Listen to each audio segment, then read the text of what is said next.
লোকরা এসেছিলো, ওই ছবি কোথায় আছে, খাওয়া দাওয়া হচ্ছে, সেই খাওয়ার ছবিটা তোলা নেই। ছোটো কাকা শ্বশুর, মেজো কাকা শ্বশুর, এই সেজো কাকা শ্বশুর খেতে বসেছে, আর ওদিকে মেজো কাকা আর আমরা দুজন আর মেজো কাকার শালা খেতে বসেছে। আর এদিকটায় পিসামশাই, ছোটো কাকা আর একজন কে, আর সেজো কাকা শ্বশুর আর একজন দেখতে মুখ দেখতে পাচ্ছি না, হয়ে গেল। এবার বউ ভাতে রাতে সবাই বিশ্রাম করছে, একবার ফটোগুলো তুলে দিচ্ছে সবাই, শ্বশুরবাড়ির লোকজন সবাই এখানে। এত ঠান্ডা লেগেছে না, ফটো দেখাবো কি বলো তো, কেসেই তো বাজি মাত করে দিলাম। এই যে বললাম, এই যে এখানে লাল লাল শাড়ি, লাল পাড় শাড়ি, ওটা মেজে কাকি শাশুড়ি, আর এই সব রয়েছেন ওনারা আত্মীয় স্বজন। এই যে এখানে কাকা শ্বশুর তার মেজো জামাইয়ের গলায় হাত দিয়ে দাঁড়িয়ে আছে, এইটা হলো। আর ওই সবুজ মতো শাড়িটা মেজো মেয়ে।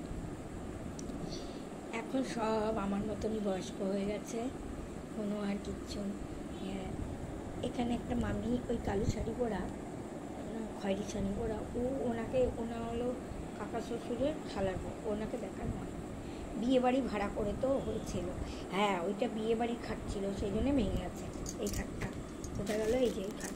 তারপরে কি করবেন, একটা পায়া ভেঙে গেছে। তারপরে কাকা শ্বশুররা ইট নিয়ে এসে আমাকে বললো নামতে হবে না খাট থেকে, ওই ইট এনে ওই তলায় ইট দিল। এই যে আমার বরের দুই বন্ধু, চশমা চোখে, ও এক বন্ধু বরানগরে বাড়ি, আর এই যে হাসছে দাগবার করে, হ্যাঁ এই বরের পাশেই মাঝখানে যেটা, ওই বরের পাশে যেটা একদম পাশে যেটা, ও এখানেই থাকতো, সল্টলেকে থাকতো, এখন বহরমপুরে ওদের নিজেদের বাড়ি চলে গেছে।